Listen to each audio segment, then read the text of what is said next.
con Anderson Boscan, cofundador de La Posta, periodista que junto con Luis Eduardo Vivanco hizo un seguimiento del debate y una evaluación muy creativa y sugestiva como todo lo de ellos, en pijama.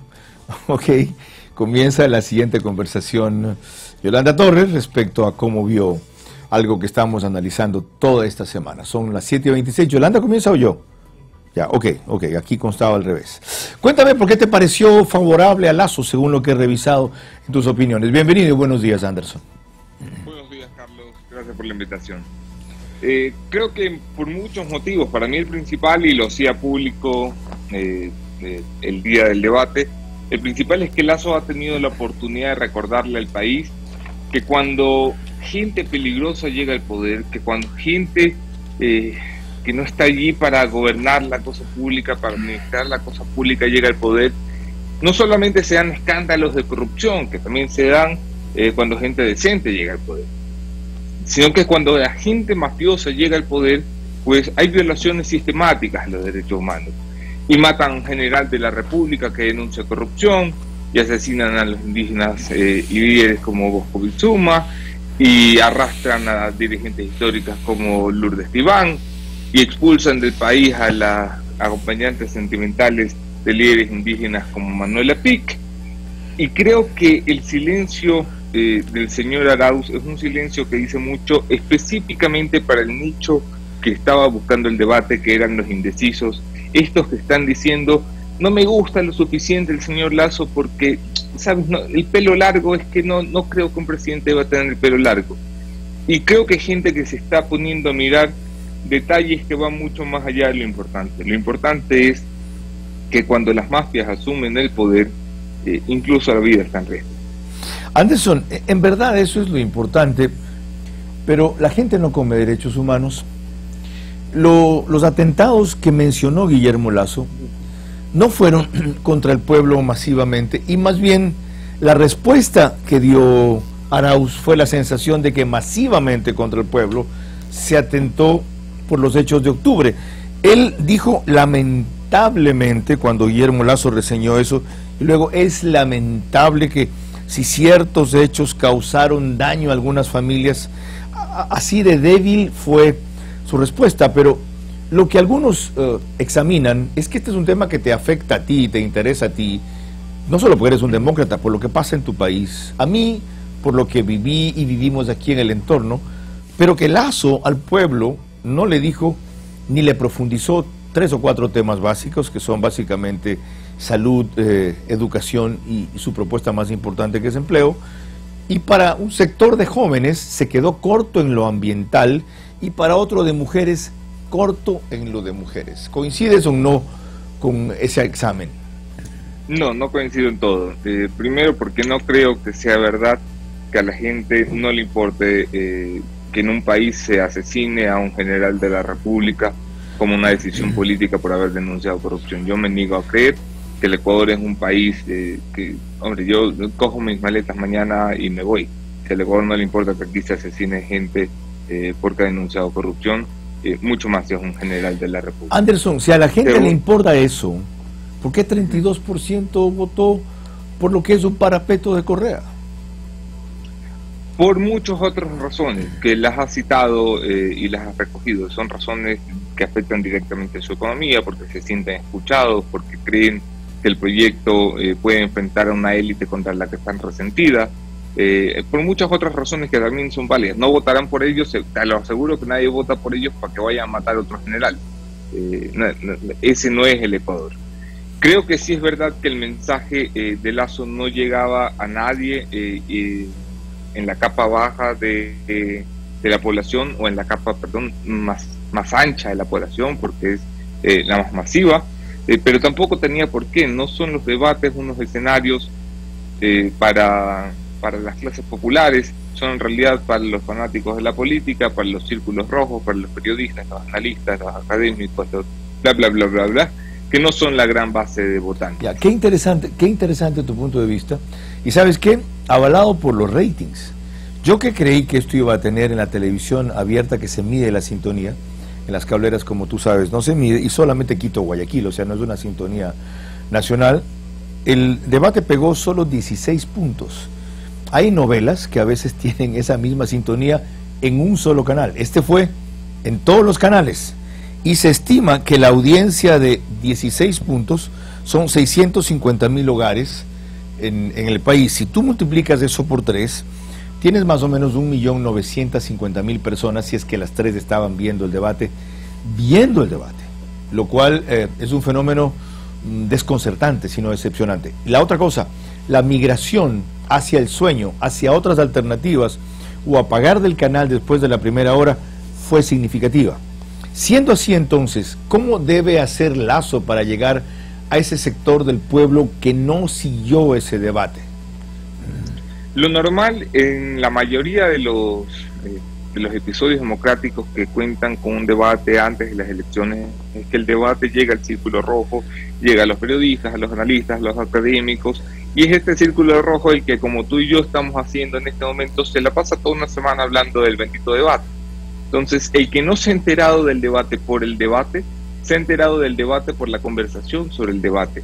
Del debate ha sido importante también la comunicación que han hecho los propios equipos. Arauz y Lasso han tratado de reventar sus propias redes con información sobre el debate, así que la gente lo que está haciendo es ver el debate por microsegmentos, dependiendo de la mirada que le esté dando los equipos de comunicación de cada candidato. Eso significa que muchos en la era de Twitter, donde se leen las noticias por titulares y no por cuerpos de noticias, van a ver el debate por extractos y no por el debate. Ok, qué revelador, qué distinto, qué importante en lo que tú reparas de cuál fue la mayor contribución de Lasso.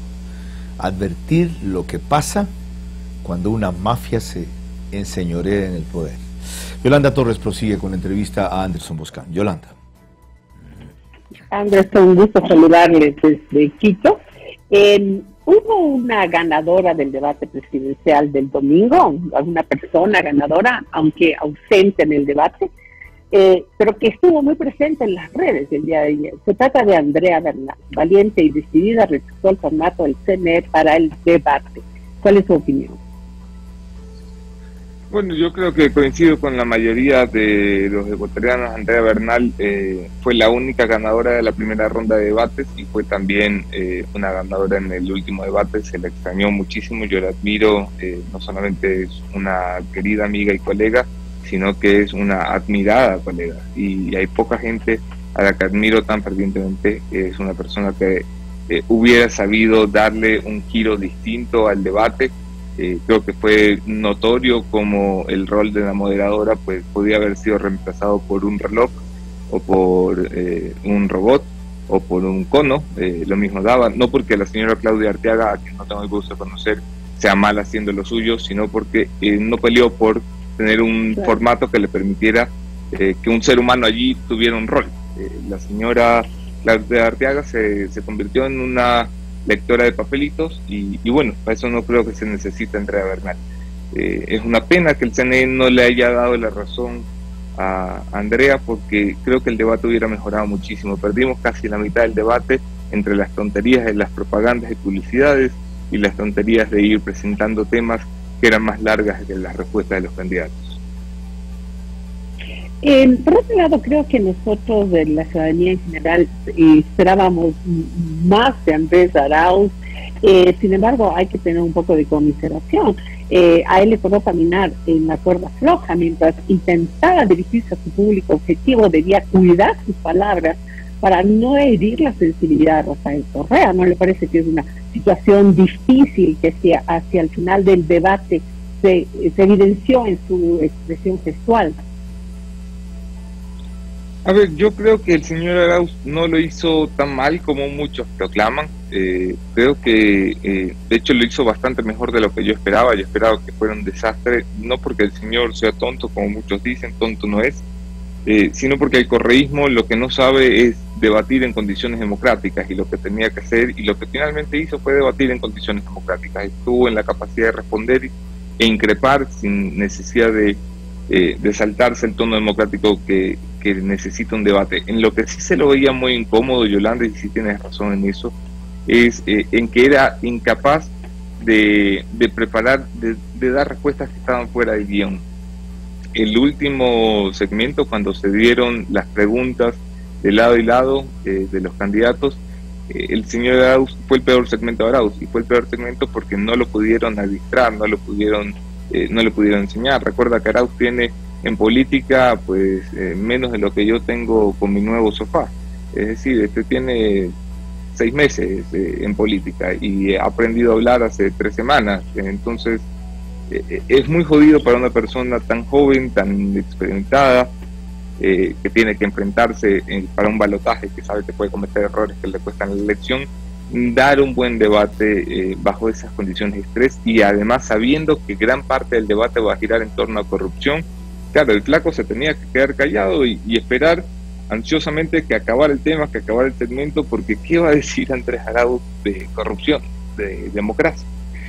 ¿Y qué va a decir cuando le están diciendo que sigue representando una corriente política que ha gobernado ya más de una década en el Ecuador?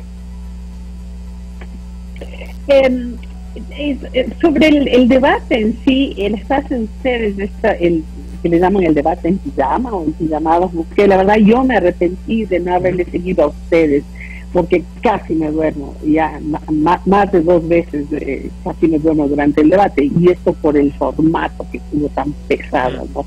Pero ustedes convocan a un público joven y desenfadado. Ese es un gran trabajo que ustedes hacen, porque yo me imagino que jóvenes que no le hayan seguido a ustedes seguramente se desenchufaban antes. ¿Qué reacciones han tenido de ese público? ¿Cómo sienten ustedes que pudieron llegar? ¿Cuáles fueron los comentarios ustedes que incidieron para que la gente continúe enganchada viendo el debate? Bueno, nosotros desde nuestro humilde y pequeño espacio tuvimos a 200.000 personas enganchadas a la discusión política, al debate del domingo por la noche, que fue el último reporte que me pasaron.